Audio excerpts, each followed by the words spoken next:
A major black eye for the city of Albuquerque, the killing of a Tasmanian devil at the zoo. Now the zoo is reacting with big changes in how it protects its animals. News 13's Aaron Drawhorn has learned how the city plans to ratchet up security at the zoo. That's where he joins us from live. Aaron? Dean, if you're out here today, you saw more security officers, and that's just the first step after last week's alarming attack. From Australia to Albuquerque, outrage has erupted over the senseless slaying of a helpless animal, 4-year-old Tasmanian devil Jasper. We've had incredible amounts of support coming in. Gilbert Montano is the mayor's chief of staff. He says investigators are following up on all leads to figure out who struck Jasper on the back of the head with a chunk of asphalt and why.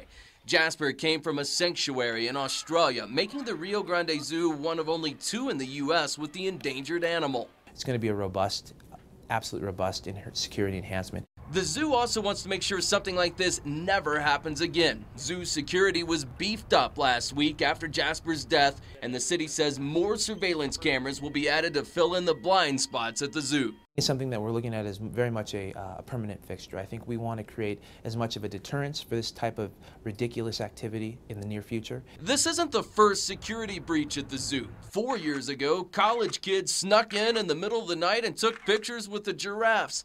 And just last month, a burglar climbed a 10-foot fence and roamed around the zoo for a while before a guard finally noticed him on a security cam. Now comes the heartbreaking killing of an endangered species. We asked the city if it's closer to solving Jasper's killing today than it was Friday. Yes, and the reason I say that is because of the amount of support we've had from the public, because of the way the phone's been ringing off the hook at the Crime Stoppers hotline. And we've learned at least one of those Crime Stoppers tip was solid enough to be forwarded over to APD to investigate. By the way, a $5,000 reward being offered in this case. Dean? All right, Aaron, thank you. Police believe the Tasmanian devil was probably killed Tuesday afternoon, right before closing time.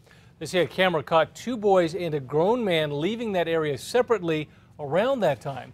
They have not said if any of those folks are suspects.